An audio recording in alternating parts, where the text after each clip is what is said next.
Welcome, aspiring global tycoons, to the only place on the internet when we talk European financial markets and coffee simultaneously, because you'll probably need both to face the headlines this year. Today, we'll speed through the madness that is the EU-US tariff drama, unpack the roller coaster of 2025's market performance, and what you all really want, dish on the investments actually worth your euros, or pounds, or whatever post-Brexit currency you're hiding under your mattress. Let's begin with the breaking news, EU-US tariff talks. You'd expect partners to play nice, but this year's deal? Spectacular. If you're into train wrecks, it's a catastrophic package for the EU. Think Shakespearean tragedy, but everyone's portfolio is crying. The US is flexing its trade muscles, and the EU is left asking if anyone has change for $1 billion bill. Automotive and agricultural stocks? Not laughing.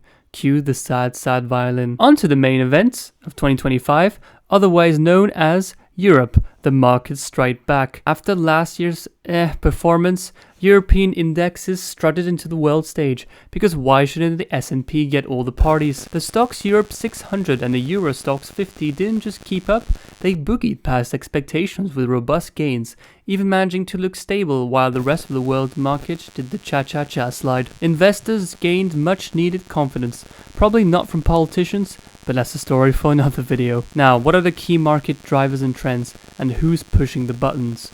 European markets in 2025 are being steered by a lineup as dramatic as the Eurovision final. Each driver brings its own flair, sometimes helpful, sometimes just loud. First part, utilities. Apparently owning the companies that keep the lights on is cool again. As energy costs stabilize post-2024's chaos, investors flock to utilities seeking predictability, because let's face it, chaos fatigue is real. European governments incentivize green energy, and as a result, utility stocks were, for once in a lifetime, the life of the party, providing steady dividends, with a side of virtue signaling. Number 2, defense. Geopolitical tensions, paging Brussels and Washington, sent Europe's defense sector soaring. Forget pacifism, governments scrambled up to military spending, and investors followed faster than a budget meeting can start late. Defense contractors saw backlogs balloon and revenue roll in, making them the accidental winners of international drama. Part 3, financials. Despite every third fintech startup promising banking disruption, old school banks had their renaissance. Higher interest rates, fattened margins, and leaner operations post-pandemic meant healthy balance sheets. With M&A gossip juicier than ever, financials were the dependable rom-com heroes. Not sexy, but everybody's happy in the end. And last part, consumer resistance. Inflation did its best villain impression, but European consumers remained surprisingly plucky, continuing to spend on essentials and, inexplicably, a record amount of streaming subscriptions and cheese. This underpinned positive sentiment in both retail and tech-adjacent stocks. Now, where can you start investing, and what will I do in terms of European investments? Top picks: Stoxx Europe 600 ETF, like buying Europe's whole buffet. A bit of everything, but less risk of food poisoning. Euro Stoxx 50 ETF, the chick blue chip version, thank Milan Fashion Week, but with dividends instead of dresses.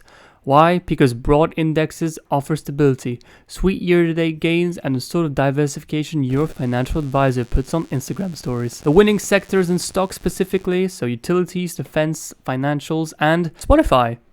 Pico streaming wins, and who are we to question the collective heartbreak of Europe? Now, in terms of bonus names for the daring or for the bored, and for those that want to make a quick cash. Think less blindfolded dartboard and more curated boardroom with snacks. For utilities, let's be honest, no dinner guest brags about utility stock picks, but in 2025 these companies proved reliability is the new exciting.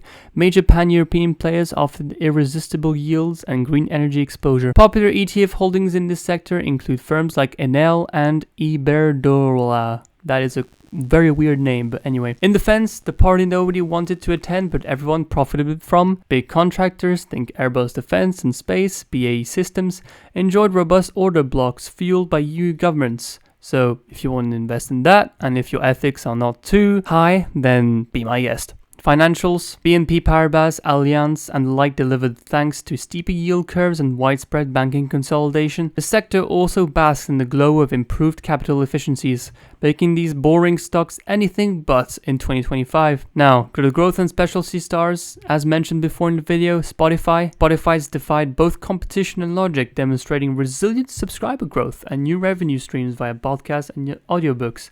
And for once, it's the only stream in Europe that is made in Europe, so if you want to encourage that, then be my guest. Royal BAM Group, the Dutch construction and engineering powerhouse, started its dividend credentials and value play status. Strong government infrastructure spending didn't hurt either, so that's a bonus if you want to invest. And finally, the Laboratorios Farmacéuticos, ROVI.